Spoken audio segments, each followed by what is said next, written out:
Olá, eu sou Leidiane Batista e hoje a gente vai dar início à nossa leitura do livro de Deepak Chopra, As 7 Leis Espirituais do Sucesso, um guia prático para a realização dos seus sonhos.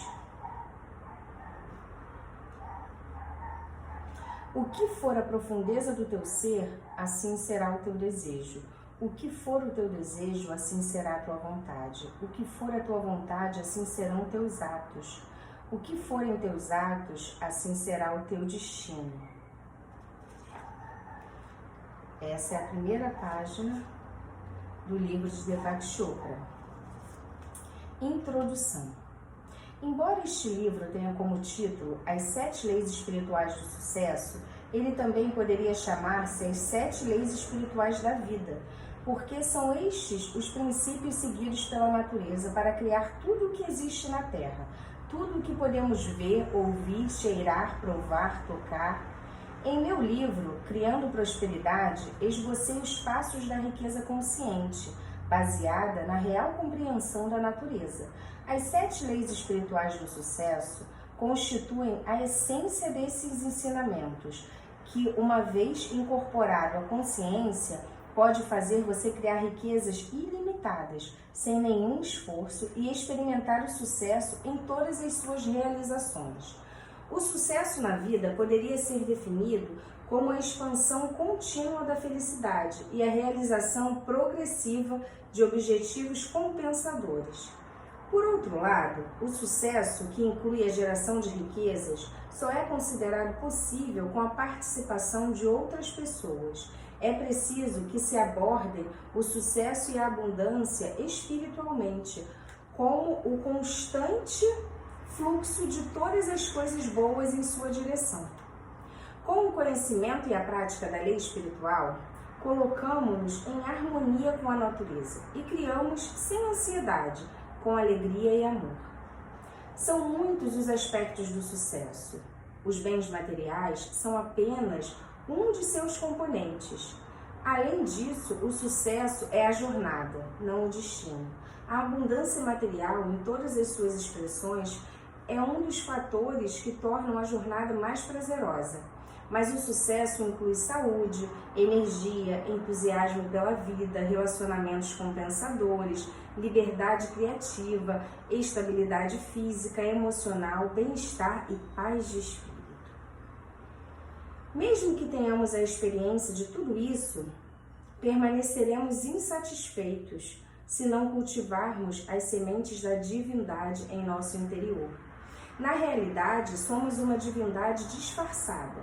Somos embriões de deuses e deusas que, contidos em nosso ser, buscam a plena materialização. O verdadeiro sucesso é, por isso, a experiência do milagre. É a divindade se abrindo em nosso interior. Percebemos essa divindade em toda parte, em tudo o que experimentamos, no olhar de uma criança, na beleza de uma flor, no voo de um pássaro.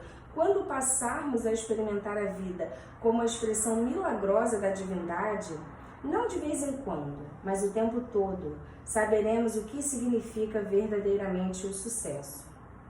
Antes de definir as leis espirituais, vamos entender o conceito de lei. Lei é o processo pelo qual o não manifesto torna-se manifesto. É o processo pelo qual o observador torna-se o observado. Aquele que vê se transforma no cenário, o sonhador evidencia o sonho. Toda a criação, tudo o que existe no mundo físico é resultado do não manifesto, transformando-se em manifesto. Tudo o que complementamos vem do desconhecido. Tudo o que contemplamos vem do desconhecido. Nosso corpo físico e o universo físico, tudo o que podemos perceber pelos sentidos, são transformações do não manifesto, do desconhecido, do invisível, em manifesto, conhecido e visível. O universo físico nada mais é que o eu desdobrando-se para experimentar-se como espírito, mente e matéria. Em outras palavras, todos os processos da criação são processos por meio dos quais o eu, a divindade, se expressa. A consciência em movimento se expressa como os objetivos do universo na eterna dança da vida.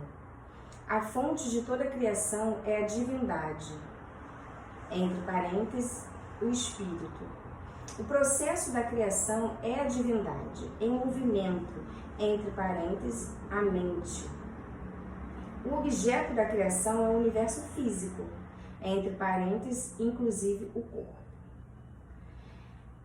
Esses três componentes da realidade, espírito, mente e corpo, entre parênteses, observador, ato de observar e observado, são essencialmente a mesma coisa.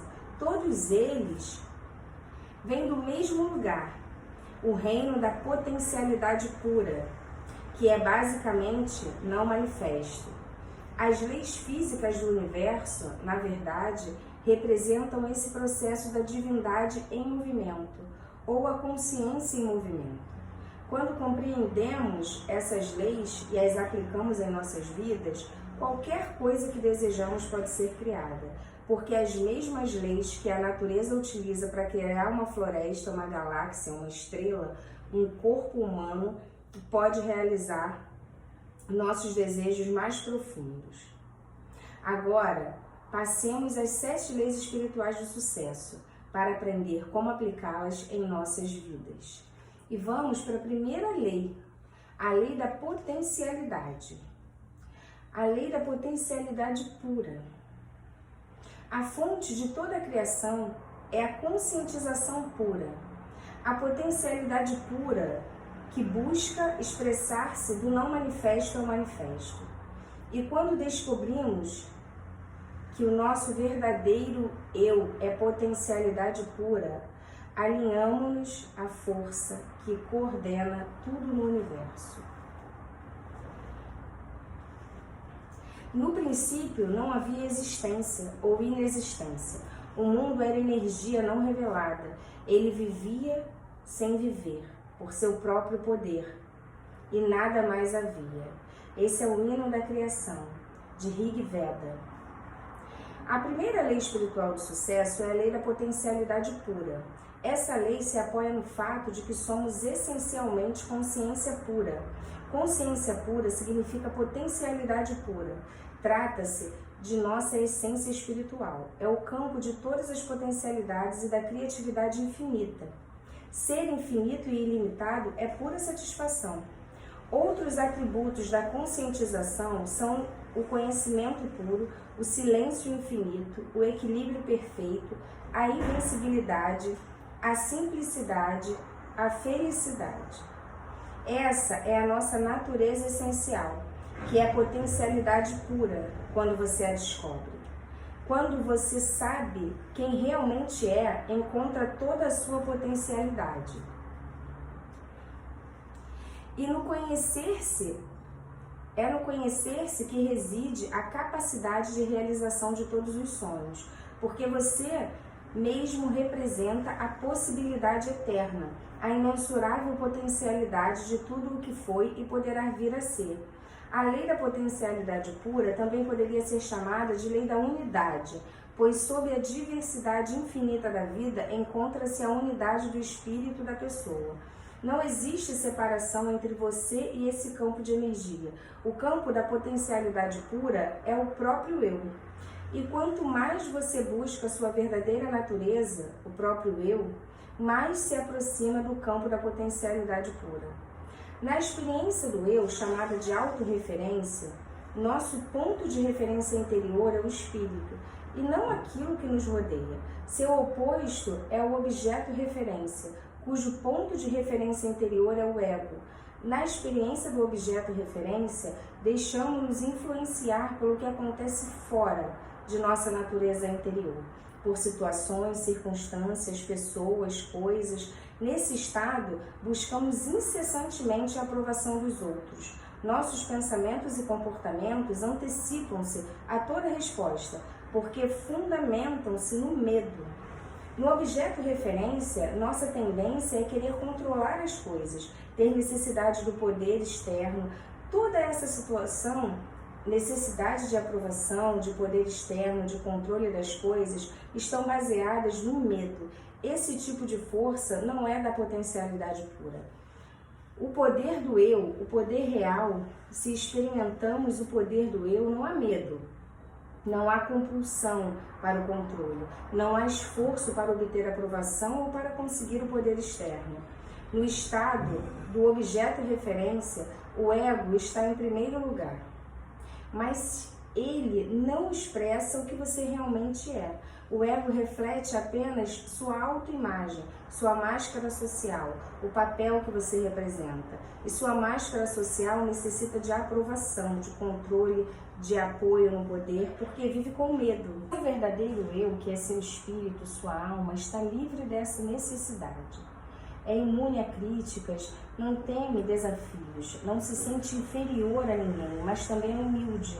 Não se sente superior porque reconhece que todas as pessoas representam o mesmo eu, o mesmo espírito, com diferentes faces. Essa é a diferença essencial entre autorreferência e objeto-referência. Na autorreferência, você experimenta o seu verdadeiro eu, que não teme desafios, respeita todas as pessoas e não se sente inferior a ninguém. O autopoder é, portanto, o verdadeiro poder. Já o poder assentado no objeto referência é um falso poder, por estar fundamentado no ego. Ele existe enquanto existe o objeto de referência. Se você tem muito dinheiro, ou um título, ou um cargo importante, presidente de um país, presidente de uma empresa, esse poder tão apreciado desaparecerá juntamente com o dinheiro, com o título e com o cargo.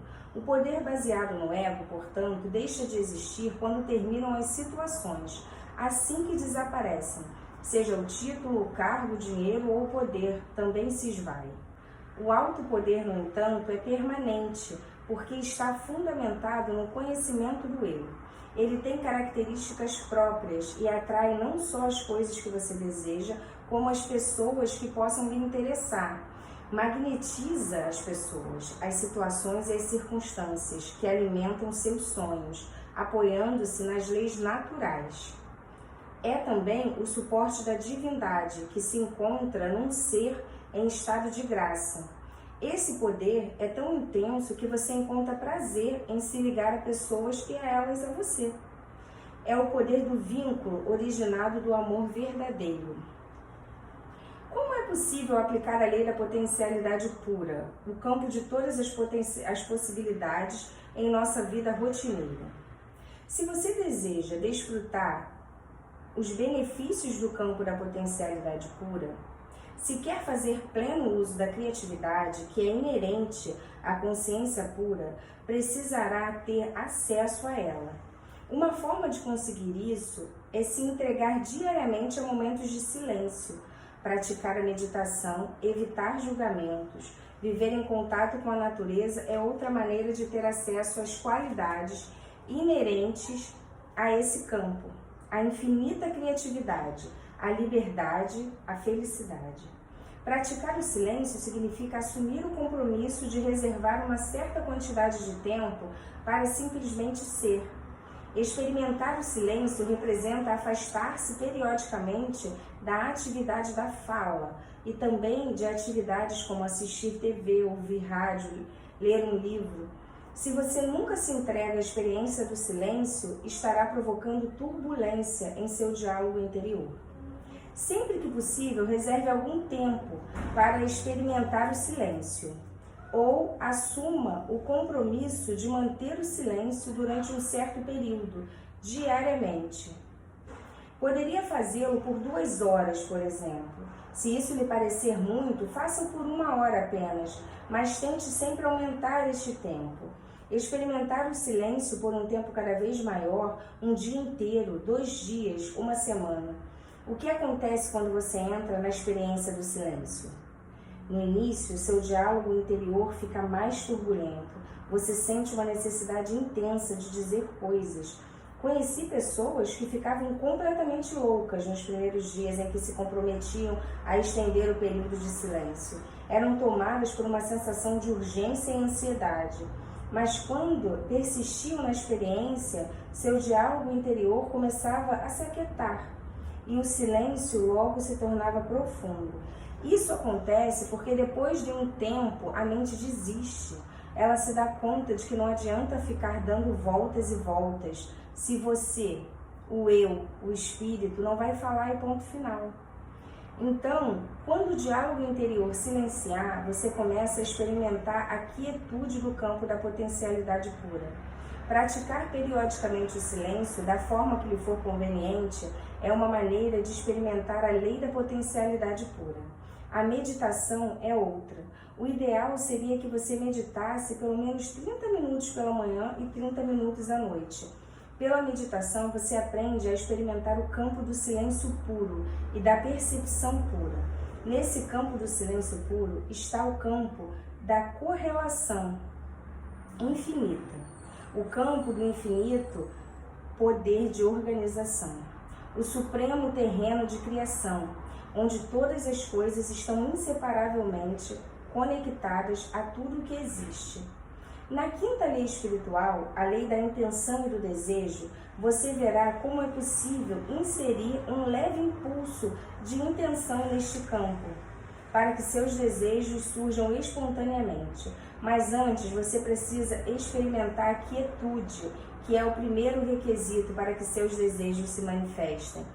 Ela o transporta ao campo da potencialidade pura, com infinitas possibilidades de realização. Imaginem-se atirando uma pedrinha num lago tranquilo e observando as ondas que se formam. Momentos depois, quando as ondas cessam, você atira outra pedra. É exatamente o que acontece quando entramos no campo do silêncio puro e induzimos uma intenção. No silêncio, a intenção mais remota espalha ondas sobre o leito da consciência universal, que interliga todas as coisas. Mas você não experimenta a quietude da consciência se sua mente continuar como um oceano turbulento. Pode colocar o edifício em peristate dentro dela que nem vai notar. Na Bíblia encontramos a seguinte frase: fique em silêncio, sinta a minha presença e saiba que eu sou Deus. Isso só se consegue por meio da meditação. Outra maneira de acessar o campo da potencialidade pura é por meio do não julgamento. Julgar é estar constantemente avaliando as situações como certas ou erradas, boas ou más. Se você está constantemente avaliando, classificando, rotulando, analisando, cria muita turbulência em seu diálogo interior. Essa turbulência restringe o fluxo de energia entre você e o campo da potencialidade pura. Literalmente, você diminui o espaço vazio entre os pensamentos. É por intermédio desse espaço vazio que você se liga ao campo da potencialidade pura. É esse estado de percepção pura, esse espaço silencioso entre os pensamentos, essa quietude interior que põe você em contato com o poder verdadeiro. Se você diminuir esse campo, estará restringindo a sua conexão com o campo da potencialidade pura e da criatividade infinita. Há uma oração que diz: hoje não julgarei nada que aconteça. O não julgamento cria silêncio em sua mente. É uma boa ideia, portanto, começar o dia com essa frase e durante o dia lembrar dela toda vez que se vir julgando alguma coisa. Se achar difícil fazer isso durante todo o dia, pelo menos se comprometa a não julgar nada nas próximas 2 horas ou durante 1 hora, depois gradualmente vá aumentando esse tempo. Pelo silêncio, pela meditação, pelo não julgamento, você terá acesso à primeira lei, a lei da potencialidade pura. Quando conseguir isso, poderá acrescentar um 4º componente a essa prática, o contato direto com a natureza. Seja em um riacho, uma floresta, uma montanha, um lago, uma praia, essa comunhão com a natureza o levará a uma interação harmoniosa com todos os elementos das forças vitais e lhe dará a sensação de união com todas as coisas vivas. Ela permitirá também o acesso ao campo da potencialidade pura. Você precisa aprender a entrar em contato com a mais profunda essência do seu ser. Ela está além do ego. É isenta de medo, livre, imune à crítica, não teme qualquer desafio, não é inferior nem superior a ninguém. É pura magia, mistério e encantamento. O acesso à sua verdadeira essência também lhe dará uma pista sobre os seus relacionamentos, que nada mais são do que reflexo do relacionamento que você tem consigo mesmo. Por exemplo, se você sente culpa, medo, insegurança em relação ao dinheiro, ao sucesso, ao que for, isso é um reflexo de aspectos básicos da sua personalidade. Aspectos de culpa, medo e insegurança, nenhuma quantia de dinheiro ou parcela de sucesso resolverá esse problema. Somente a intimidade com o seu verdadeiro eu permitirá superar tais problemas. Quando você conhece bem seu verdadeiro eu, quando compreende realmente a sua verdadeira natureza, não sente culpa, nem medo, nem insegurança, seja em relação a dinheiro, abundância ou realização dos desejos, pois sabe que a essência de todos os bens materiais é energia vital, é potencialidade pura, a qual, por sua vez, é a natureza intrínseca. Quanto mais você acessa a sua verdadeira natureza, mais espontaneamente aparecem os pensamentos criativos, porque o campo da potencialidade pura também é o campo da criatividade infinita e do conhecimento puro. Franz Kafka, filósofo e poeta austríaco, disse certa vez: você não precisa sair do seu quarto. Fique sentado diante da mesa e ouça. Não precisa nem ouvir, simplesmente espere. Não precisa nem esperar, aprenda somente a ficar quieto, silencioso, solitário. O mundo se oferecerá espontaneamente a você para ser descoberto. Ele não tem outra escolha, senão jogar-se em êxtase a seus pés. A riqueza do universo, a sua visível abundância, é uma expressão do poder criativo da natureza. Mas primeiro você tem de superar a turbulência do seu diálogo interior, para entrar em contato com esse abundante, pródigo e infinito poder. Só então criará a possibilidade de uma atividade dinâmica e terá consigo a quietude da mente eterna, ilimitada e criativa. Essa requintada combinação de mente silenciosa, ilimitada e infinita, com mente dinâmica, limitada e individual, estabelece um equilíbrio perfeito entre quietude e movimento simultâneo. O equilíbrio criador de tudo o que você quiser, a coexistência dos opostos, quietude e dinamismo ao mesmo tempo, torna você independente das situações, das circunstâncias, das pessoas, das coisas. Quando você compreende essa requintada coexistência, entra em alinhamento com o mundo da energia, o caldo quântico, a substância imaterial, que é a fonte do mundo material. O mundo da energia fluente, dinâmico, elástico, mutável, eterno movimento. Ao mesmo tempo, é imutável, quieto, tranquilo, silencioso e eterno repouso. A quietude em si é o potencial da criatividade. O movimento por si só é a criatividade restrita a certos aspectos de sua expressão. Mas a combinação de movimentos com a quietude capacita você a desencadear sua criatividade em todas as direções, até onde o poder da sua atenção o possa levar. Se a quietude acompanha sempre o movimento e a atividade, seja qual for a direção que você seguir, o movimento caótico ao seu redor não poderá impedir o seu acesso ao reservatório da criatividade, ao campo da potencialidade pura. A aplicação da lei da potencialidade pura. Você pode pôr a lei da potencialidade pura em ação assumindo o compromisso de dar os seguintes passos. Entrar em contato com o campo da potencialidade pura, reservando um momento do dia para ficar em silêncio, para apenas ser, ficar sozinho em meditação silenciosa por pelo menos 2 vezes ao dia, por aproximadamente 30 minutos pela manhã e 30 minutos à noite. 2. Reservar um período do dia para comungar com a natureza e observar em silêncio a inteligência que há em todas as coisas vivas. Ficar em silêncio e assistir ao pôr do sol, ouvir o ruído do oceano ou de um rio, ou simplesmente sentir o perfume de uma flor. No êxtase do silêncio e em comunhão com a natureza, desfrutar a pulsão vital das eras, o campo da potencialidade pura e da criatividade ilimitada. 3. Praticar o não julgamento. Começar o dia dizendo: hoje não julgarei nada que aconteça. Também é importante que durante o dia você se lembre de não fazer julgamentos. Então, essa foi a primeira lei do livro de Deepak Chopra, as 7 leis espirituais do sucesso.